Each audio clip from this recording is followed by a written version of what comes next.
एक भारतीय मूल के व्यक्ति हैं प्रणव पटेल। उन्हें अमेरिका में 75 महीने की जेल हुई है। क्यों? क्योंकि उन्होंने एक इंटरनेशनल स्कैम का हिस्सा बनकर करीब $2 मिलियन यानी कि लगभग 16 करोड़ रुपए अमेरिका के बुजुर्गों से ठगा है। फोन कॉल्स, डर और फर्जी सरकारी पहचान के जरिए बुजुर्गों को झांसे में डाला गया है। तो आज के इस वीडियो में हम आपको बताएंगे कि ये जो पूरा स्कैम है वो किस तरह से किया गया, कैसे बुजुर्गों को निशाना बनाया गया और आखिर में प्रणव पटेल आखिर पकड़े कैसे गए हैं। नमस्कार, मेरा नाम है नेहा उपाध्याय और आप देख रहे हैं NBT टेक एड। ये पूरा स्कैम दरअसल विदेश में चल रहे कॉल सेंटर से शुरू होता है। कॉल करने वाले लोग खुद को अमेरिकी ट्रेजरी डिपार्टमेंट या फिर IRS या फिर किसी गंभीर सरकारी एजेंसी का ऑफिसर बताते थे।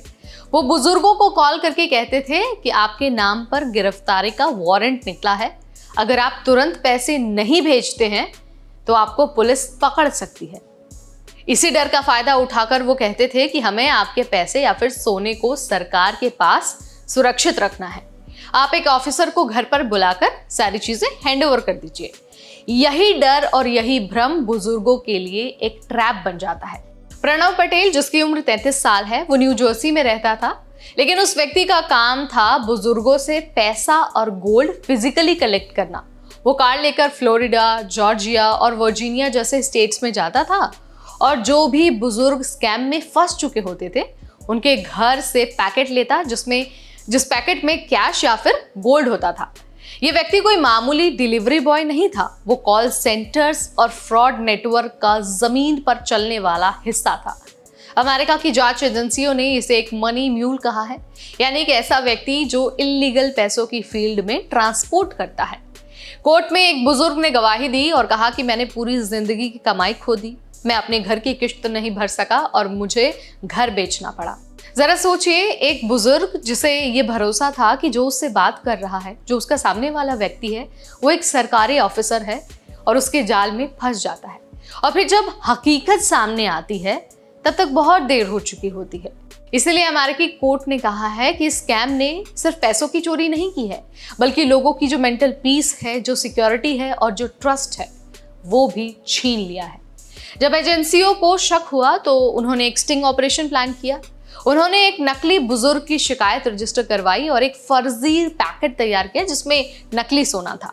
जैसे ही प्रणव पटेल उस घर में पैकेट लेने पहुंचा, उसे CCTV और लाइव निगरानी के जरिए देखा गया। जैसे ही उसने पैकेट उठाया, फेडरल एजेंट्स ने तुरंत उसे मौके पर ही गिरफ्तार कर लिया। उसके पास से नकली पहचान पत्र, स्कैम से जुड़ा हुआ डेटा और कैश बरामद हुआ है। दिसंबर 2023 में प्रणव पटेल ने अपना अपराध स्वीकार कर लिया। उस पर मुख्य आरोप था मनी लॉन्ड्रिंग और धोखाधड़ी में शामिल होना। मई 2024 में फ्लोरिडा के टेम्पा शहर की फेडरल कोर्ट ने उसे 75 महीने की जेल यानी कि करीब 6 साल 3 महीने की सजा सुनाई है। साथ ही कोर्ट ने आदेश दिया है कि वो 2 मिलियन यानी कि करीब 15 करोड़ रुपए की रकम सरकार को वापस करे।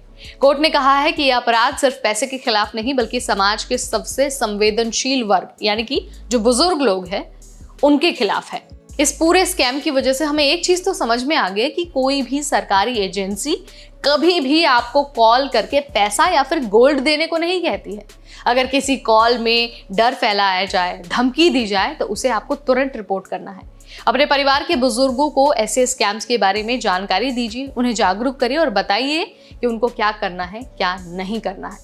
इसके अलावा आपको साइबर फ्रॉड्स को हल्के में नहीं लेना है, क्योंकि अगर आप फ्रॉड्स को हल्के में लेते हैं तो ये आपकी मेंटल पीस तो खराब करेगी ही, साथ ही जो आपकी इकोनॉमी है उसे भी बड़ा नुकसान पहुंचा सकती है। तो अगर आपको ये वीडियो अच्छी लगी है, इससे आपकी नॉलेज में इजाफा हुआ है, तो इसे लाइक और शेयर करना बिल्कुल ना भूलें। ऐसे वीडियोस और ऐसी जानकारी के लिए आज ही सब्सक्राइब करिए हमारा चैनल NBT टेक एड।